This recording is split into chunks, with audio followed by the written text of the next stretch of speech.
Good morning. This is Paula Ward, aka 22 Fit Mama. We will try this again. I don't know. Someone keeps touching this stuff. Anyways, happy Monday. I'm just getting some stuff done. Busy day today. So today and this week for the next couple of days, I'm reading a book. I've actually got it on my Audible, and I actually listened to it before, but I'm going to listen to it again. The book is called The Gift of Failure, How the Best Parents Learn to Let Go So That Their Children Can Succeed. It's by Jessica Lahey. I actually had found this book because I had listened to a podcast by a sports mom, and she was talking about how we as parents that hover and control everything about our kids' life, we want to keep them safe, but this is causing them to not be able to develop to figure things out on their own, deal with getting an F in their paper instead of just trying to figure it out. She's a teacher and she's a mom. I think she's a middle school teacher. But she, had a kid, and it was funny. She was talking about, as a teacher, she's used to putting stuff in graphs and recording everything and using this to tell in her job how things were going well, and she decided she was going to do that as a parent. So she recorded, every time they went to the bathroom, every time they, grew an inch, where they were on the growth charts, and she used this as an indicator that she was a success. And I laughed because as a nurse, I'm like that. I had some friends that would literally, I think they recorded every diaper, the color of it. Had it been more technically advanced, it probably would have taken pictures of everything. But, as parents, if our kids are growing, if they're rolling over first, if they're walking, we determine that is our success of a parent because we're growing healthy children, instead of the fact that our kids are happy and do other things like that.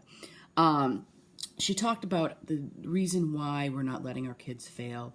Growing up, for most of us, I think, I'm trying to think who's on here, Sheila, Debbie, and Ann. I don't know if you were kids of the 70s. Our parents let us wander in the woods, carry switchblades. I remember me and Peter were talking a little while ago, taking my bike and riding around the neighborhood, coming back. It was probably 2 miles. Me and my friend Tim would ride around Marlboro, and we would never let our kids do that day because we hover. I'm lucky we are on a dead end, and my kids a lot of times will go back and forth and not really. They have a little bit of sense of freedom here because I know no one will come down here unless they belong here. But a lot of people, we don't let our kids do anything. We never let them out of our sight. We go everywhere with them. And in doing this, we're not letting them explore. We are not letting them figure out how to navigate things and how to deal with different things and basically live. We have best intentions, but setbacks, mistakes, and failures teaches resilience, resourcefulness, persistence, and improvisations. Basically, kids are not learning how to adapt on their own because, as parents, we're doing the work for them, where they have to get A's or they're not, or the consequences is they'll never go to college. We've basically created all of these things instead of just letting them be happy. We don't let them, when they come home, they're supposed to do their homework instead of letting them play and relax. And they're basically in school all day and they're in school all at night. I know my husband has an issue with this. He feels that they should be studying, and I'm glad my kids are in sports because I think it gives them that downtime to relax and be less stressful. Let's see. She was talking about parenting and how that we're now in investment, which is basically doing everything for our kids, and we basically need to allow them to feel their accomplishments. Let's see here. I told you about that. There's just some great points she had that I thought, wow. Parents are judged by not how happy their kids are. We're judged if our kids make honor roll, if our kids make this sports team, if our kids are starters. If our kids aren't starters on the sports teams, we fail. Instead of just saying, look, at these kids are out here playing games and enjoying themselves, and that is a successful kid. We need to stop attacking our teachers for giving the kids F instead of saying, well, why did this happen, or how can we change this? It wasn't the teacher that gave the F, it was the kid's effort or their interest in it, and that could be something we can change about going at it a different way. And another thing with coaches, I think we look at sports teams, why, I've seen parents attack the coaches, why aren't you playing my kid?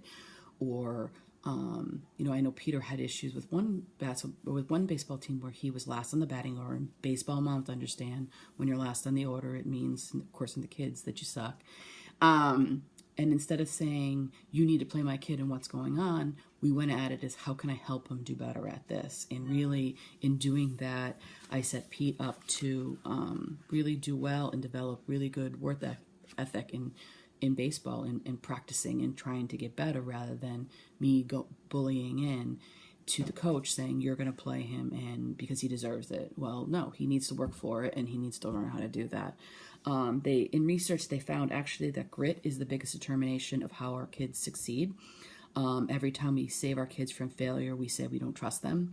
I know this is a hard thing. You know, you think when you drop the kids off somewhere like the mall, you say behave instead of have a good time. You're already saying I don't trust you, and I'm a huge person of this. But basically, kids that don't feel trusted are unmotivated. We do take a step back with Pete, and we just let him do his thing. And if he has a bad grade, and I have to keep the hubby from freaking out about it, but like, what can you do differently to change this next time? Why do you think this grade happened? And give him the autonomy to do that, and that gives him the excitement to kind of look at it. She was talking about when she realized how she was doing this to her kid. It was when she was teaching him how to tie his shoe, and how he would get frustrated, he would cry, and she would just tie his shoes for him.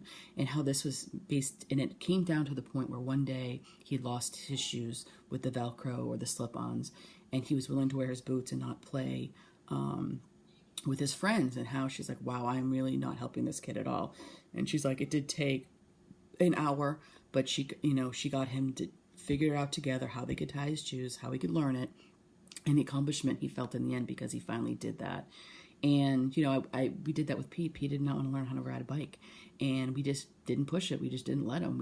I don't know, it was funny. And then one day we were at our friend's house, and he basically jumped on the kid's bike and rode down the street. And she was funny. She's like, why are you holding him back? And I was like, oh my God, like we were, because we weren't encouraging him to do it. We weren't encouraging him to go out there and try for himself, to get on the bike and keep falling and keep failing. And in the end, he could do it when he just got on the bike and left. So think about this as parents. And I think, we want our kids to succeed. We want our kids to be happy. But in the end, sometimes we hold them back by hovering and doing everything for them.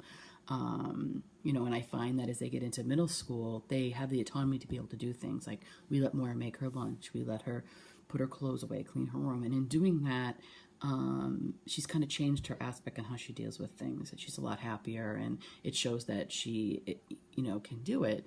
So I love this book. I'm going to share my thoughts on the chapters as I'm actually listening to it. I'm not reading it because I can do that in the car, and when I'm doing other things. So, if you're interested in a free copy of this book, and you do not have Audible, I can actually send you a link for a free download of the book.